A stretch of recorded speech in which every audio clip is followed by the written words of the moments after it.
Well, then I'll make sure this won't be the longest episode ever. Well, we do have a time limit because, Elle's coming, whether Yes. whether we like it or not. So she doesn't like it when I'm late.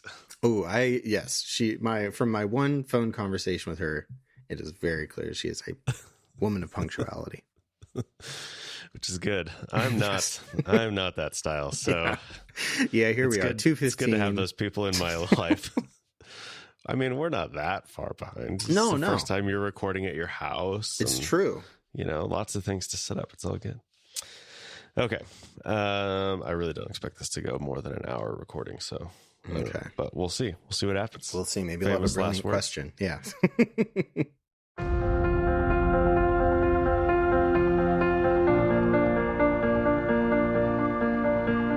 This is the Bama Podcast with Marty Solomon. I'm his co-host, Brent Billings. Today, I am joined by Josh Bossé to examine Esther's plan for getting into the king's throne room and what she is actually trying to accomplish once she's there. Yes, that is right. And kind of true to what we did last time I was on the podcast. This whole episode is basically going to be me disagreeing with Marty. Last time it was about Moses on the Rock. This time it's about... it's actually not a huge issue with what Marty said back in the Esther episode. It was when Marty was talking about how, God doesn't really show up a ton in Esther or at all in Esther. And Marty pointed to the king's sleepless night where he, can't sleep and asked to read the national records and reacquaints himself with what Mordecai did, this huge turning point in the story, and says, hey, maybe that was God that woke him up and, made him pick that book and, whatever else. But the only problem with that is that if that's true, then it ends up undermining the whole theme of Esther, because God's silence really works as a theme, especially if we're thinking about, a people who are living in exile in Persia, or whatever audience is reading this, they're hearing this as people in exile. And so, God being silent is a pretty big part of their lives. And if the turning point of the plot ends up becoming God just kind of showing up after having not communicated with them and then saving the day, it kind of just says, yeah, God is going to be silent. God isn't going to communicate to you. And, ultimately, you can't do anything about that. So we talked about this all the way back in episode 70. So yes. If you need to, you might want to go back and refresh, because if you were listening in real time, that was 4 years ago. Yeah. And even if you're not in real time, that's still 180 episodes ago. So no hard feelings if you want to pause this episode and go back and listen to that, just so you can juxtapose or listen after, whatever. And I will say, I think in large part, I'll end up agreeing with Marty's big points. I don't think he's wrong about that. It's a great episode. You should listen to it. The previous episode was about Purim specifically, not the details of the story like this. Right. But the interesting thing is that the idea of the Purim, which, is, as you pointed out in the episode, is kind of a weird thing to name the holiday that's commemorating this book, because it's a little bit of a kind of black humor, I guess, naming this holiday after the dice that were rolled, to decide when the Jewish people would die. And that's really where I feel if we just take all the things that appear to be coincidence and just say maybe God just showed up and did it all, it kind of ends up playing into that vision of oh yeah, our lives in exile are just controlled by a roll of dice. We're in Haman's hands, we're in the king's hands. Maybe God will show up and save us, maybe God won't, who knows. And that's really not what's going on here. And in fact, as we'll see, and as you alluded to in the opening, Esther had a lot more intention and agency in what happens and how things shake out. She turns out to be a pretty cunning and wise woman, as we'll find out. Maybe no surprise, really, considering how we continue to examine people in the Bible, and basically everyone seems to be a lot smarter than we initially think. Yeah, there's a lot going on with this book, But in order to really dig into what Esther's doing, we kind of have to start a little bit before that point in time when she, bravely enters the courtroom. We're all very familiar with that part of it. But to just set up the context that we're going to need to look at what Esther is doing once she steps in that courtroom, once she, takes this huge act of faith and puts her life on the line for the sake of her people. What happens next is something that's not very easy to understand. And so the pieces of context we're going to need to know the major like players in this narrative. Probably the first one we should talk about is the King Achashverosh. Quite a name. Yes, quite a mouthful. I'm glad you got to say it first. Yes, that is the like Elle will probably say it much cooler, but that's like the American phonetic Hebrew saying name. It probably sounds even cooler if you have the correct accent. But yes, Achashverosh. He is, so what we know about the king, we're going to kind of do like a little psychological profile here. So, in the Bible, even though we have a lot of dialogue, we don't get any internal monologues. So we don't always know what people are thinking, and what people are thinking and what's going on inside them is usually best seen through what they do or how they talk to other people. So what do we know about King Achashverosh? Like, what do you remember about his character? Nothing. Well, what does he do? He doesn't really stick out to me. He doesn't stick out. And I have a theory why, and this is another thing I disagree with Marty on. But like, what's the first thing that happens?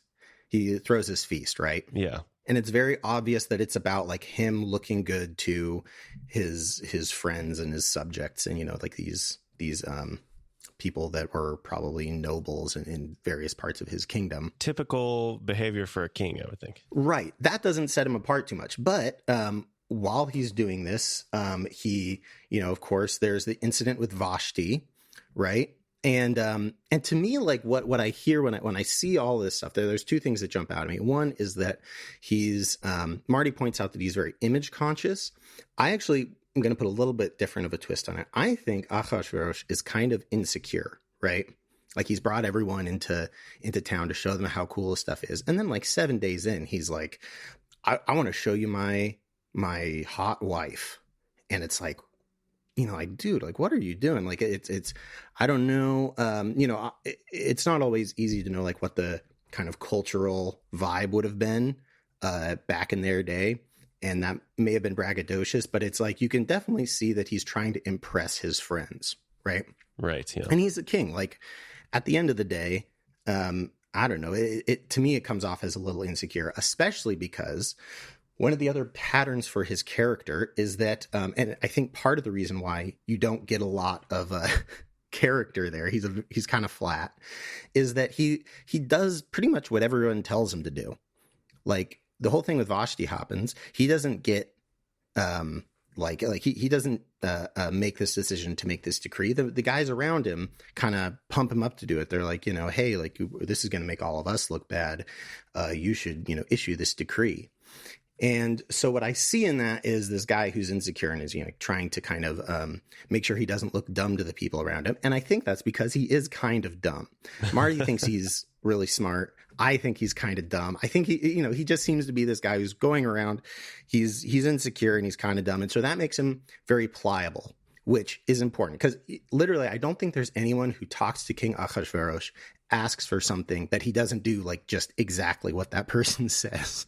Yeah, that's a great point. And in fact, to Marty's point about him being image conscious, there's one really important part right after he issues the decree where he's like, there's literally this scene. It's very cinematic where him and Haman are having like a wine feast together, and they're drinking and like, toasting each other for making this law to kill all the Jews and take all their stuff. And it says the city is in an uproar, but they're like sitting there drinking wine. So there's this like, King Achashverosh who's, if he's so image minded, he really doesn't get how PR works. Like he doesn't get how people see him. He's like looking at the person in front of him. He's like, oh man, Haman probably thinks I'm cool. Yeah. And, kind of toasting their success as everyone around them is like, what the heck is going on? So that's my read on King Achashverosh. I'm going to try not to get too much in the details because as we'll see, especially when we get into like the remezes, there's so much detail here that we could pull apart. And I'm going to try really hard not to because I'm a very detail-oriented person. So I'm going to leave it at that with King Ahasuerus. That's what everyone's here for, Josh. So don't be afraid to get into the weeds a little bit if you're inspired.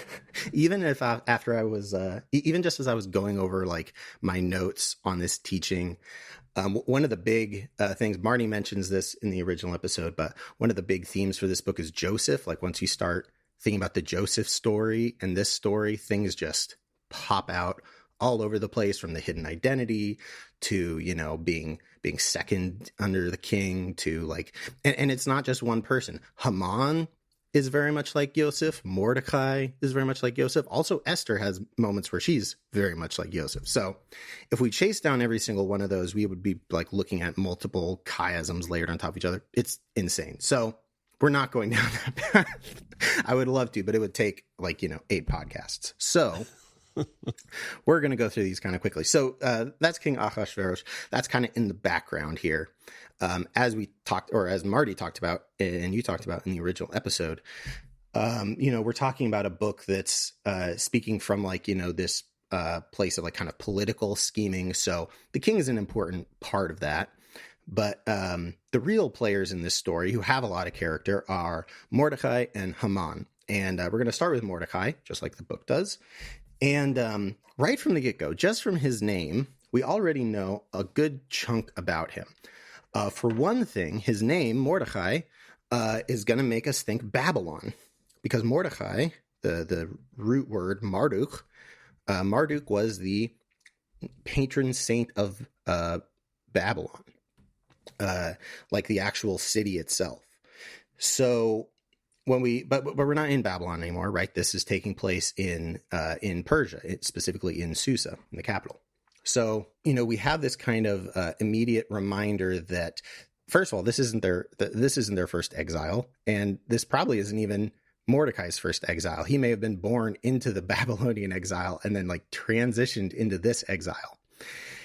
And I won't go into the details, but a lot of the other kind of flavor we get from the names of his fathers are, it's about like hunting and scheming.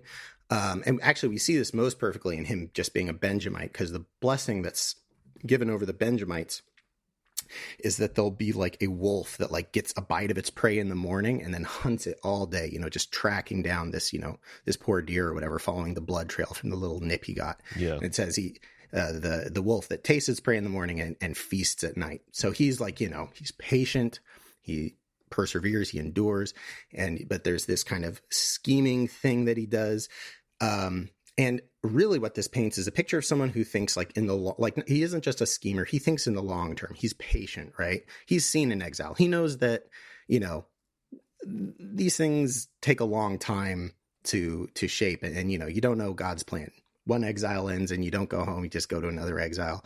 I think it teaches you a lot about life. So is the implication with the wolf image that he is ultimately successful? Oh yeah. Because he is patiently hunting, or yes. Is that not necessarily? Well, I mean, that's the blessing that's given. I mean, it doesn't mean that every Benjamite did that, but right. That was the blessing. Like, you're like this wolf, you can do this. And I think Mordecai definitely lives up to that. And in fact, I think like one of his, either his father or his grandfather's name is related to the word for like a fish hook. So there's just like a bunch of different, like the character of his background kind of tells us like that's who he is. He's this like patient hunter. He's also like kind of an exile veteran. He's been around the block. He's not thinking just in terms of this exile. He knows that these things can last for a long time. And one of the other things we see throughout the book, if you look at his story, is that like he really is a leader of the people. Like there's a number of times where it says like he just talks to like the diaspora of Jews in Persia, and they like just follow him. Like there's no Moses thing where the people are complaining and Mordecai's trying to appease them and, work the king. It's like the people are with Mordecai. He's a good leader. Like that's what we're being told. He's a good leader. He's a savvy political operator. I'm hearing you say he's better than Moses. He's better at some things than Moses. I don't know if he could have gone up on the mountain, but everyone's got a little bit of a different role. Yeah, I know I dunked on Moses a lot last time, but Moses is pretty good. He gave us the Torah. That's something. That's worth something, right? He does show up on the Mount of Transfiguration, and Mordecai does not. So I guess That's true. That's true. That's true. Yeah, Moses maybe a little bit higher than Mordecai. But instead of just talking about him in the abstract, let's jump into like the actual thing he does. So he kind of maneuvers his adopted daughter into position as the queen. We're just going to kind of skip that whole chunk of the narrative. He puts her in place. And why does he do this? Does he have like a strategy or a plan? Well, we kind of get a story immediately after she is made queen, Esther is, that kind of helps us understand a little bit of what his MO is. And that is what we're going to see in chapter 2. If you go ahead and read that chunk. Yeah. In those days, while Mordecai was sitting at the king's gate, Bigthan, that's probably right, and Teresh, two of the king's officials from those who guarded the door, became angry and sought to lay hands on King Ahasuerus. But the plot became known to Mordecai, and he told Queen Esther, and Esther informed the king in Mordecai's name. Now when the plot was investigated and found to be so, they were both hanged on a gallows, and it was written in the book of the Chronicles in the king's presence. Yes, so Esther's in place, and then quite fortuitously, Mordecai becomes made aware of an assassination plot. And as we can see, what he does with that information, like he could do anything with it. And I think maybe a question we could ask here is like, why is he protecting the king? Like, does he like this guy? Why would you protect this king that's, keeping your people in exile? And I think that's where like, I kind of like to read King Ahasuerus as like a pliable figure, because it would make sense that they're like, yeah, we kind of want... We want someone like that in the position. We don't really want a guy with maybe a strong political agenda as the king. We kind of like this dude that's just happy to have his wine feasts and have beautiful women attend to him and just kind of that's probably a pretty comfortable place and safe place for them to be in. But the real like brilliance of this is that like the fact that his and Esther's connection is hidden means that they kind of both get credit for uncovering this plot, because Esther is the one who brings the information to the king, right? And she gives it to the king in Mordecai's name. And so they kind of get like double credit, which is, brilliant politically. They kind of both have a card to play in terms of being in the king's favor, right? So there wouldn't be an assumption that Esther has some sort of connection to Mordecai, or is the assumption more that like, oh, Mordecai happened to come to me and I'm passing this on, or? Right. Yeah. I mean, and that's where we're not given all those details, but yes, I mean, their connection is not known. And like, that's a big part of the plot is that they know that Mordecai is a Jew. They don't know that Esther is a Jew. So maybe it's, maybe some people observe that they have some sort of connection, but I really doubt it. They seem like they emphasize in the book how they keep their communication very secret. So really, it does seem like she was like, hey, I heard from, this person made me aware of a plot and I'm bringing it to you. So then, Esther's in the king's good graces and Mordecai is, even though they're on the same team. No one else knows that. And that's where I want you to read the verse right after that, which is that's the end of chapter 2. So read the very beginning of chapter 3. And I want you to listen for like if there's anything that sounds off. And we're going to stop after verse 1. After these events, King Ahasuerus promoted Haman, the son of Hammedatha the Agagite, and advanced him and established his authority over all the princes who were with him. All right. So what stood out to you there is maybe... So who's this guy and what did he do to get promoted? Right, exactly. We have a story and they say, oh, look, Mordecai and Esther did this great thing. They scored a touchdown. They have a nice, big, juicy political card in their hand that they can play. It's like officially recognized. And then, therefore, the king promotes Haman. Who's this guy? He really does kind of interrupt the story. And we are left to question where he comes from. And this is something I'll get into in a minute, but his name his name is Haman, which is usually translated as like glorious.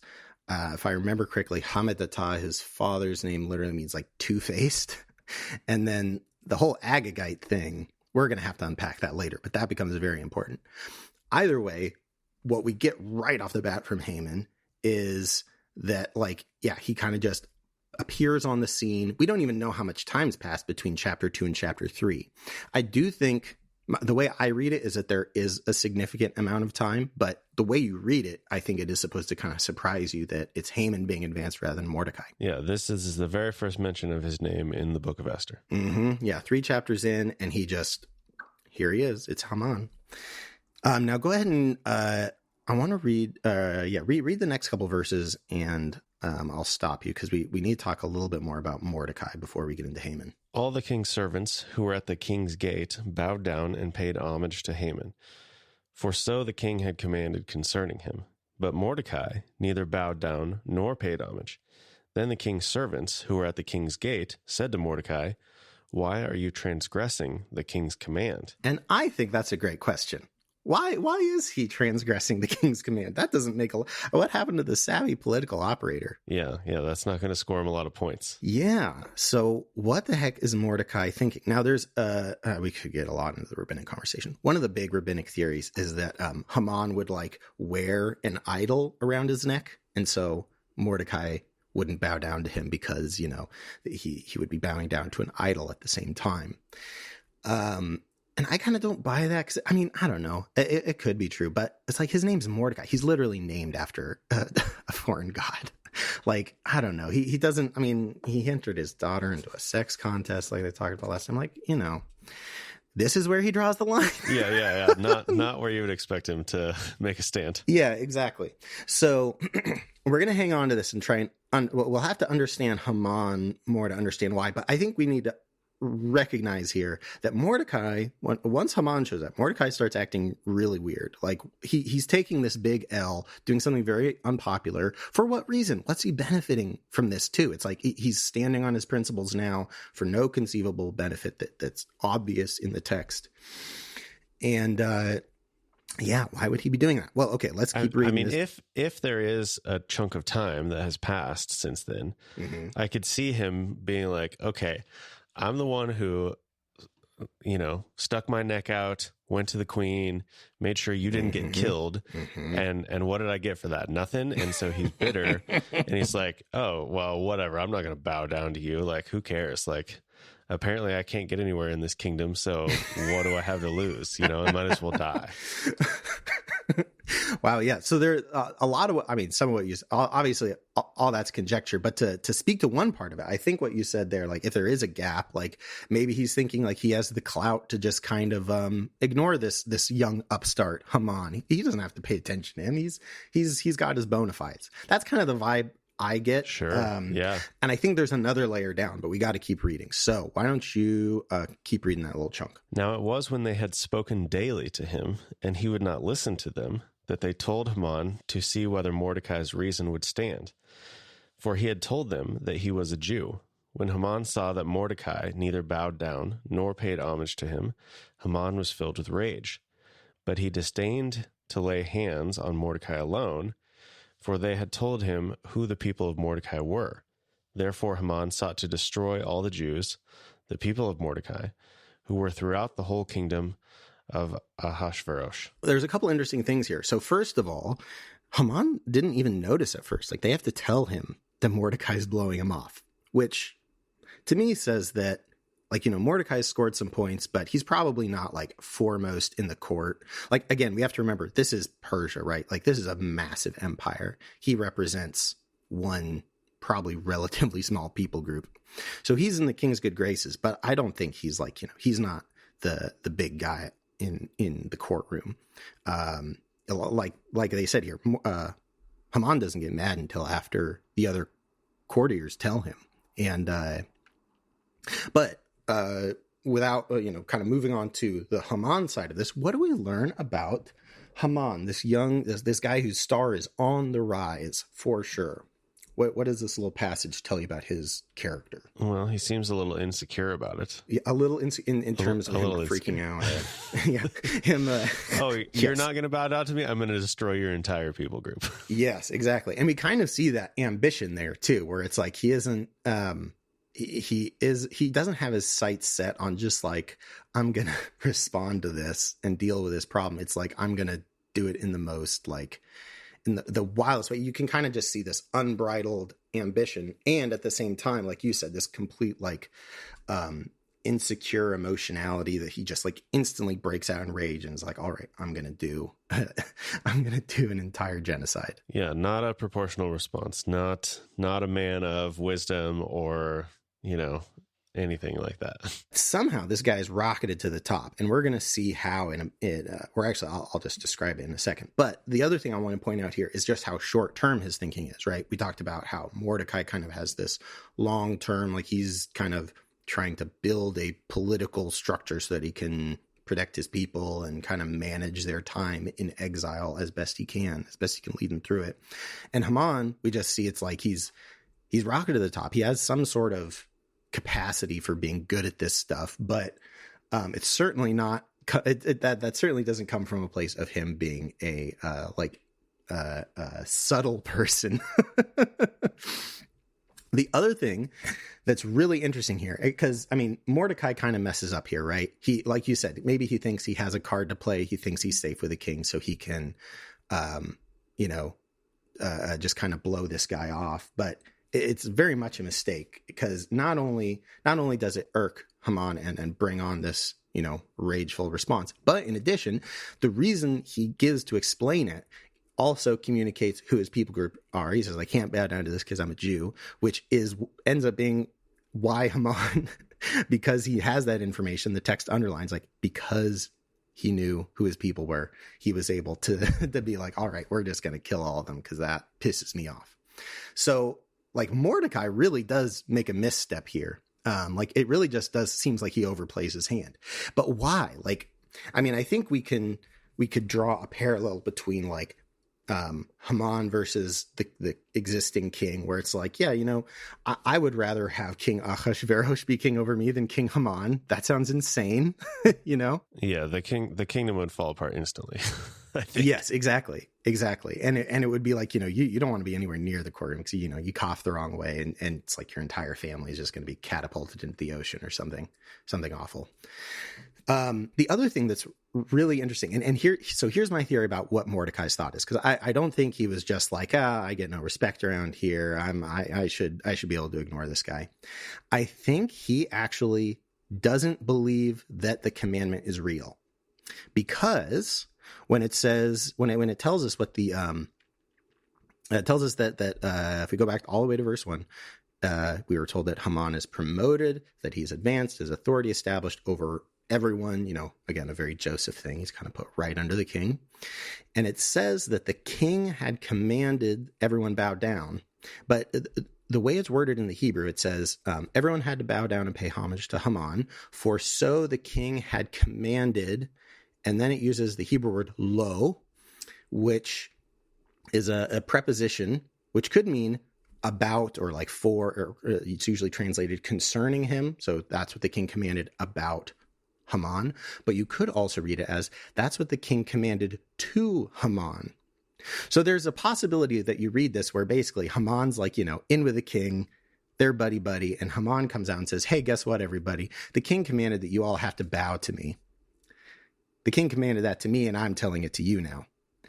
And if you're, Mordecai, maybe you hear that and you think, there's no way. There's no way the king actually said that. Oh, the king just happened to tell you that we're all supposed to bow to you. Like, sure, buddy. Okay. I'm blowing you off.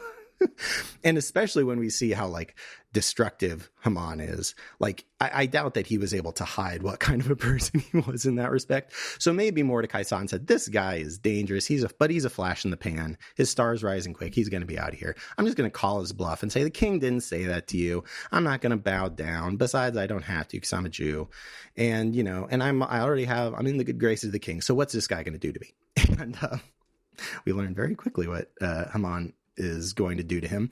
And we really see Haman's brilliance right after this. I'm not going to have us read through the whole thing because it's quite long, but basically we see that Haman's like ability to hold sway with the king is one, he just kind of uses the force of his personality, and he's a talker, right? He kind of gets the king to believe in this kind of fairy tale that he whips up about a mysterious people group that don't follow the laws, and really just stretches the situation and kind of just creates a political narrative that the king buys into.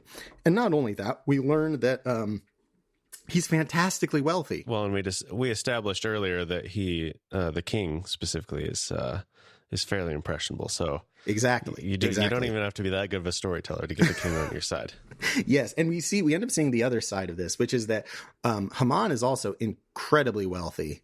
He like literally that's the linchpin. Is he says, "I'll pay X amount of money. I'll pay you like X millions of dollars if you give this people over to me to kill and steal their possessions." And the king's response is literally like, "Hey, the money you're giving me is yours. Now the people are yours. Do whatever you want."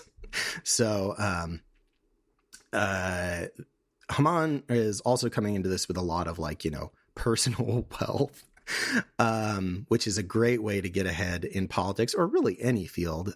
Just for all the listeners out there, being rich, it really helps. It goes a long way. So we end up seeing the secrets of the universe here on the Babel podcast. Yes, exactly. We're breaking new ground. But what's really interesting about Haman's revenge plot, this ends up kind of showing us, one, how dangerous Haman is, where it's just like he has seemingly unlimited resources, and he also has the king wrapped around his finger, which is a big problem, right? Especially when we see what kind of person he is, what Mordecai learns about what he's willing to do and what his rage looks like. I think you can really see, one, why Mordecai didn't really care to be in this guy's good graces from the beginning. But it also shows us how dangerous of a threat he is. And especially as things go on, one of the things you notice about Haman is he really wants to be king. He really wants to be king. I mean, obviously there's the classic scene where the king's like, what should we do for the person the king wants to honor? And he's literally like, I want to wear the king's hat. I want to wear the king's clothes. I want to wear the king's underwear. And I want to, and he even has, of course, the famous Freudian slip where he kind of almost says directly that he wants to have sex with the king's queen. So there's he definitely sees himself in the king's position. He could see himself on that throne. And so I think that's where we have to understand that Haman's ambition here shouldn't be seen as this just kind of inert thing. There's a real possibility that, maybe he wants to take this thing over himself, especially if he has that kind of wealth. Who knows, maybe he's attached to some old royal line. And in fact, he is.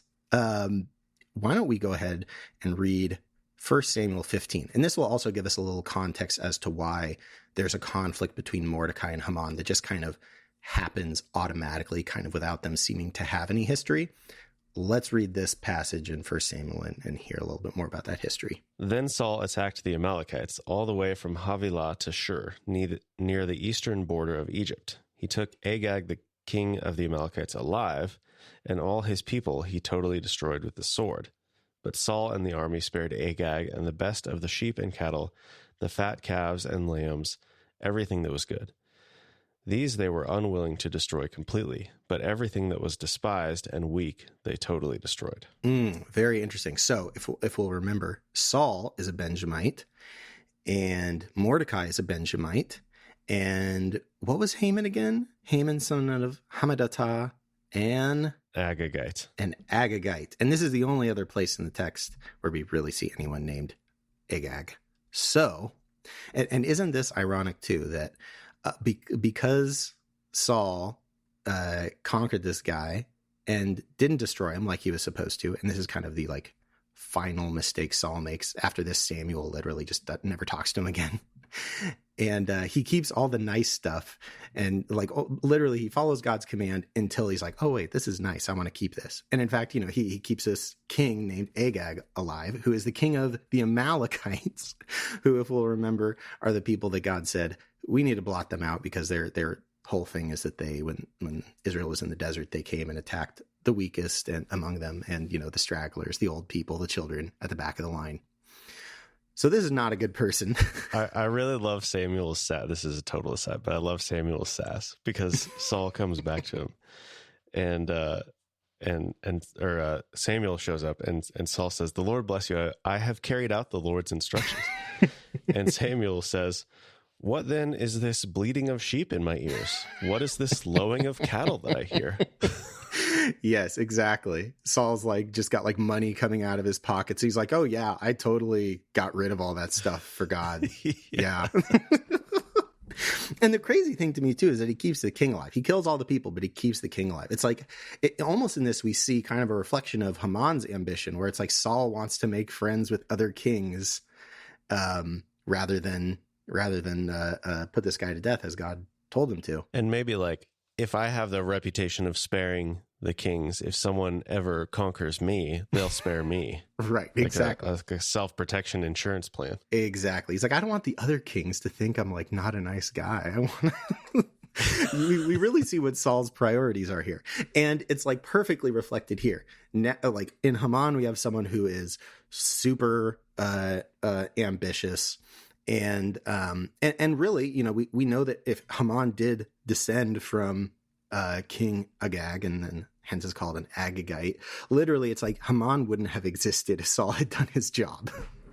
And Mordecai being a Benjamite, like you're already, like if you're an original audience, you hear these two names and this conflict is inevitable. Like, of course, Mordecai is going to have to beef it out with Haman. And therefore it's like, you don't even really need an explanation for why you don't bow to him, because it's like, you know, it's on site. You gotta take care of this problem. This is yeah, like I said, an inevitable conflict.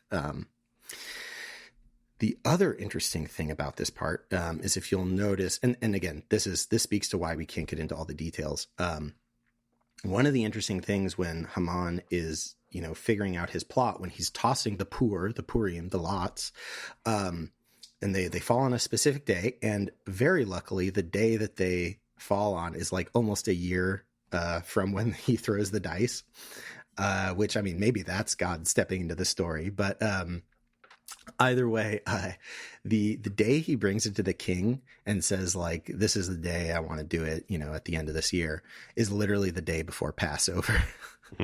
And so, like, when the people are hearing this, it's literally like on Passover, you're thinking about freedom, and then you're like, oh no, guess what? It's Pharaoh throwing everyone into the Nile. You're all gonna die. So there's a lot of like, I won't even press into that one because there's just so much we could talk about there, but there's a lot of layers to this book, is all I'm trying to say. Yeah, we are about 40 minutes in and we haven't actually gotten to Esther's plan for getting into the throne room. So yes, but we've laid the groundwork. Actually, this is the perfect moment, because this is all that you need to know. We have Haman, we have Mordecai, we have this, you know, generations long conflict that is going to be resolved, and we have Mordecai making a mistake, overplaying his hand, and Haman taking the upper hand. So again, we're going to skip over a bunch of text, the conversation between Esther and Mordecai, and there's so much in there that we could talk about, and about, like, especially about how Mordecai, like I talked earlier about how, like, his leadership of the people, like we could spend a while looking at how that happens and the difference between him and Esther. But I'm going to skip all the way to what, like, Esther in the courtroom, she already did the thing, you know, for such a time as this. And she's standing in front of the king, and we quickly see that Esther's plan, like, it doesn't really make sense. She says, like, I want you to come to a wine feast. But she says something very interesting before that. Most translations are going to put it as like, you know, some kind of honorific, like, long live the king, or may it be well with the king, you know, that sort of thing. But in like literal Hebrew, which he says, if it will be good for the king. And what's interesting about this phrase is that it's not what most people use when they're talking to the king. It's a phrase that's specifically used 2 other times in this book beforehand. And it's when someone is trying to get the king to do something. It happens with his friends when they're trying to get the king to outlaw Vashti and make it so that, you know, no wives can pull the stunt that Vashti pulled. And it's used by Haman when he's trying to convince the king to sell him the Jewish people. So Esther starts out going in saying, this phrase, this kind of like, if it will be good for the king, kind of like as close as you can get to telling a king, like, hey, if you know what's good for you, you should do this. And then she says, come to this party I'm going to throw. So we hear that and we go like, wait, what? That's the plan? Get him to a feast? Why? What does that do? And what I'm going to call this is that Esther's plan is brazen silence. I mean, it's obviously very brazen that she even dared to enter the king's chamber. But it's really her silence here that is the entire plan. And I know that sounds kind of crazy, but if you're the king and Esther comes to you, and she's not even supposed to come to you. She like comes when she's not supposed to.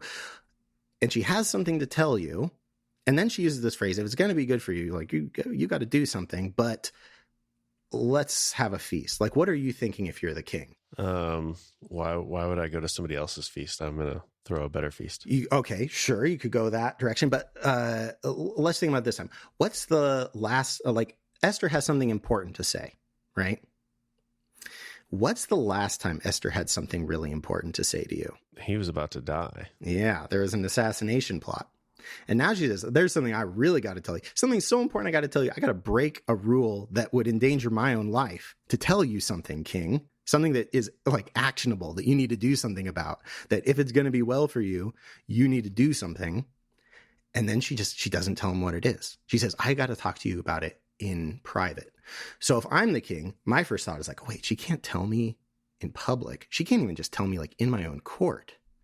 So is another assassination plot? Is it someone in the court?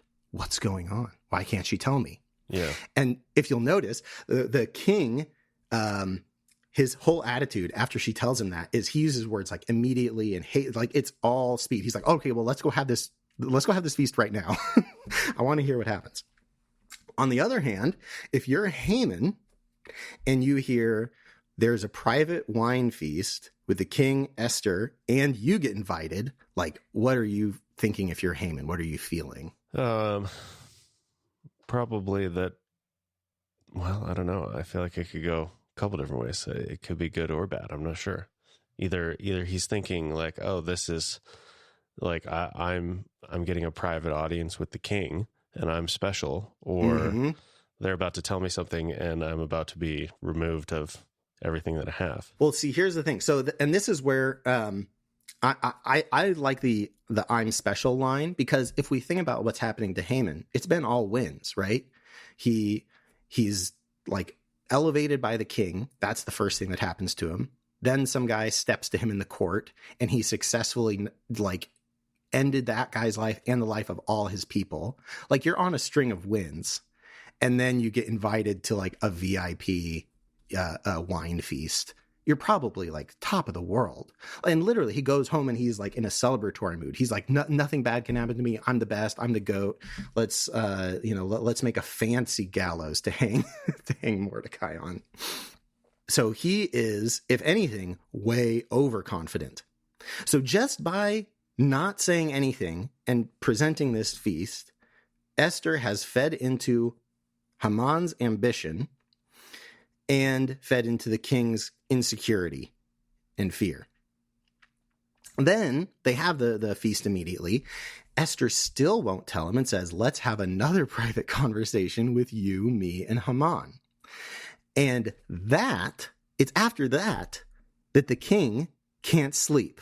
I wonder why he can't sleep. I wonder why you can't sleep if you're worried that, like, not just like there's a plot at least as bad as an assassination plot. Esther can't tell you in front of the court. Esther can't even tell you what it is in front of your second in command. Like, what do you do with that as the king? Yeah.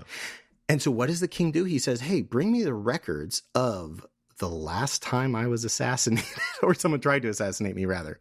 That's what, like, he didn't just accidentally stumble upon this story. He's like, okay, wait, I got to do my homework. Who's tried to assassinate me recently? Who could have it out for me? That's why he goes to this story. Like, none of it's an accident. That is the result of Esther messing with the king. getting in his head.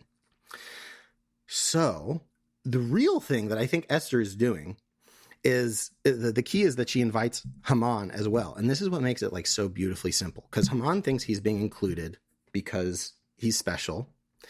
And what Esther is actually telling the king is like, you know, she can't just come out and say Haman's a bad guy. She can't directly accuse him because like what, even if she shows the king evidence that Haman's a bad guy, or that Haman's ambitious and actually wants to be the king, or even if she just like goes to like, even if she follows Mordecai's advice and just goes to the king and says, hey, like, please don't kill me and my people. You know, if she just starts there, then it's like the king has to pick sides and all this stuff. And rather than face that confrontation head on, she just goes and says like, hey, maybe there's someone you can't trust in your courtroom. And then they're in private. And she's like, maybe there's someone you can't trust who's even closer to you than just a random person in your courtroom. Maybe the person you can't trust is cough, cough in the room with us right now. Right. Like, that's the thing. Like, why else invite Haman to both feasts and not say anything? Like, she's basically just putting the pieces there for the king. Like, hey, I'm here to tell you about another assassination attempt, and I can't really tell you details because he's right there. And yeah, you know, like, she's basically like not subtle, but also just like smart, right? A smart teacher in that she's leading her student to his own discovery rather than setting it in front of him, because he might reject it that way. Exactly. And that's why she can't even tell him what it is, because like, as we end up seeing, he ends up like kind of thinking that Haman was like trying to rape Esther or whatever. And that's where it's like, she really just lets the king's insecurity do her work for her. She's like, oh, he's insecure. Haman's overconfident. All I got to do is put him in a place when Haman is overconfident. And like we see, he has these Freudian slips where he's like, yeah, I want to be king. I want to be, and she ends up painting the situation where Haman looks like he's going to stage a coup or something that she's warning the king about. And it's brilliant. It's brilliant. It really is brilliant. Like, that's like the first layer of this. And we could, like, you know, talk about how great it is that there's this brilliant woman named Esther who saved her people. But like, what do we actually do with this? Because, you know, we want to make sure we're leaving here with like a little bit more than just like, hey, here's a fun fact about the Bible. Esther is actually way smarter than you thought, which is true and is a worthy thing to reflect on. But there's something, and this actually, credit goes to Elle, because when I was digging through my new Gesenius lexicon, I found a very, very interesting possible meaning for Haman's name. Because, you know, we're talking names that come from possibly like Persian sources as well as Hebrew. So it's not necessarily straight through what Haman's name means. And one of the ideas that Gesenius toys with is Haman's name could also mean to be alone. And what I really like about that is that, like, you know, if I'm a Jew sitting in exile and I'm reading this story, like, it's cool to have a hero. It's cool to like have, you know, this idea of an Esther. Like, maybe there's an Esther in your time who's gonna, you know, save your people or whatever. But like, in terms of the practical application, like, what does this story actually mean to you if you're in exile? I want to bring it all the way back to the Purim, to the dice, right? Like, the ultimate thing with the dice is that the fate of the Jewish people isn't in their hands. It's like, is it up to chance? We're in exile. We feel like our lives are constantly at the whim of people above us. And I don't know about you, but that's also like very relatable today. And in addition to that, you know, God's silent. God's not talking. You're in exile. You don't know for how long. You don't know if it's going to be your generation that gets to go home or the next one. Or like in the case with Esther, maybe you've chosen to be in exile and that's just, you know, that's your life. And one of the things that's really interesting about Esther and Mordecai is that throughout the book, like I mentioned, it talks about their leadership of the people of Israel. And not only that, it mentions a lot of names of servants when Esther and Mordecai are around. Like, we know the name of the servant that's used to like get messages between Esther and Mordecai. Like, we know the names of a lot of the like people that actually connect them and help them with, you know, with their political schemes. And what I think this ends up being like a meditation on is that like there's Hamans in the world. There's people who can talk and who can lie and who can manipulate power and who have just, all the money in the world. And it can feel like, we're just waiting on some miracle to save us. And I think the story of Esther, it isn't even about how brilliant Esther is or how brilliant Mordecai is, even though I think we could take lessons about, like being smart and, being wise as serpents. I think what it underlines is like the fundamental wisdom of this book is that the Hamans of the world, it's not actually a dice roll. Like the dice are loaded. The dice, it's not that we have, full control over all our lives. And if we just like, focused enough, we could manifest that. There's definitely a level at which we don't have complete control of our lives. And sometimes it is a dice roll. But the dice are loaded such that the Hamans are going to lose eventually. Because at the end of the day, Haman's alone. Like, even if we look at like the plan he had, where basically a bunch of people were going to go kill all the Jews because they could take their stuff. Like those are all people showing up, not because they particularly hate the Jews. Maybe they do. But he gives them like a big money incentive. They're not there because they love Haman. They don't have Haman's back. They certainly don't have Haman's back when he's on his own gallows. It's just him against the world. Him and all his money and skill and power. And at the end of the day, what really makes Esther and Mordecai's plan work, I mean, we could even look at like how this whole time that Esther is with the king, the whole nation or the whole people of Israel, the Jews throughout the land are like praying and fasting for her. But like they have a community. Like ultimately, like, you can't force yourself to be an Esther to be like able to do this brilliant thing. But like the most fundamental piece of wisdom is community. Like not just, people that you hang out with, but people who you're like actually materially connected with, that you are involved in each other's lives. You pour into each other. You're connected. That's what actually makes this work. There isn't just a dice roll determining everything, because when you have people around you, God's spirit finds a way to work its way into a situation, Yeah. And it's interesting, like Haman, he went home and, relayed the whole story to everyone there. And then he goes to the banquet by himself. Yes, he does. And then when the king decides, like, it's over for this guy, and like, oh, well, he's already got this gallows that he made for Mordecai at his home. Yes. Yep. So they go back there and nobody comes out to defend him or anything. Oh, yeah, exactly. And, and there's like the depth of his aloneness is really profound at the end. And what's interesting? You could compare the response of his family after the first feast and the second feast. Because after the first feast, they're all like, they're bigging him up. They're like, oh, heck yeah, like you're the best, Haman. No one can beat you. And then after the second one, where he's like, oh, actually the king wanted to favor Mordecai. I think it was actually before the feast. It was like right before the second feast.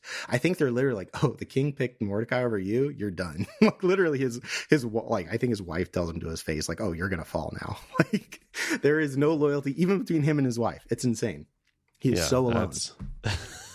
Yeah. And what's beautiful too is like, I'm not saying don't try and read God into this story. Although I will say from a narrative point of view, like if God was going to step in to a story with like a Joseph-y thing going on, like lots of Joseph motifs, and God was trying to communicate to the king at night, God would have sent him a dream.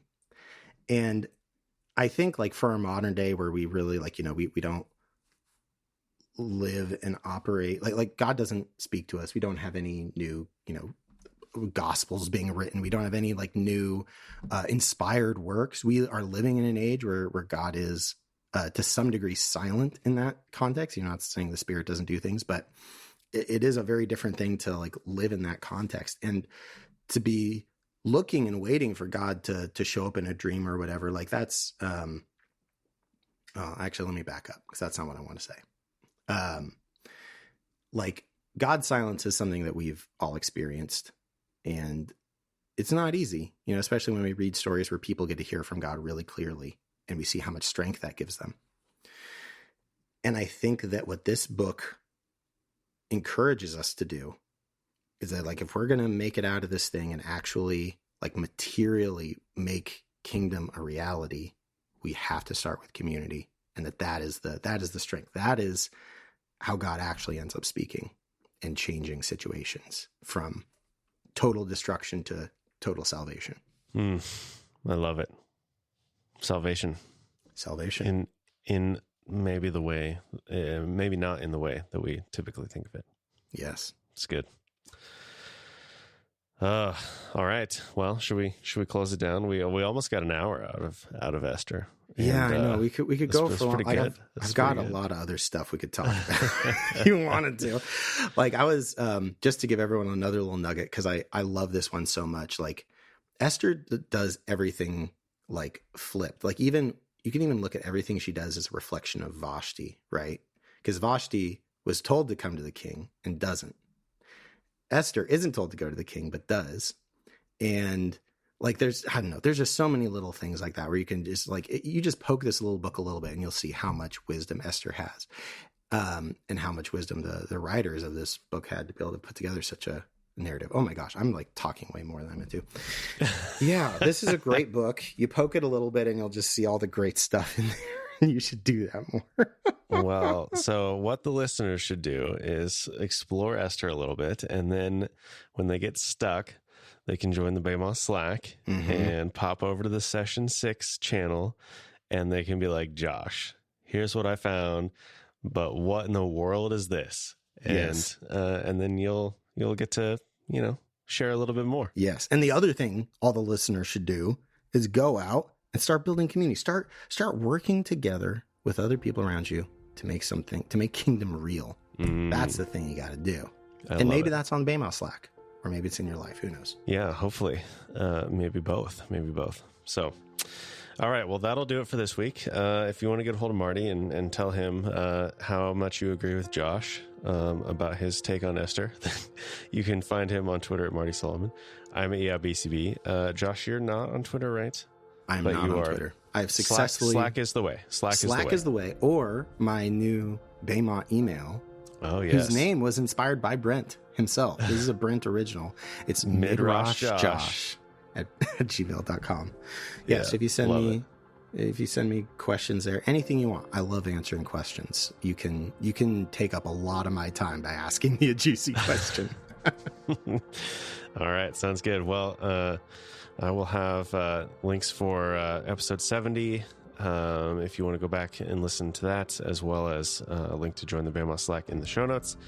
And you can find other details about the show at BaymontDiscipleship.com. So thanks for joining us on the Baymont Podcast. We'll talk to you again soon.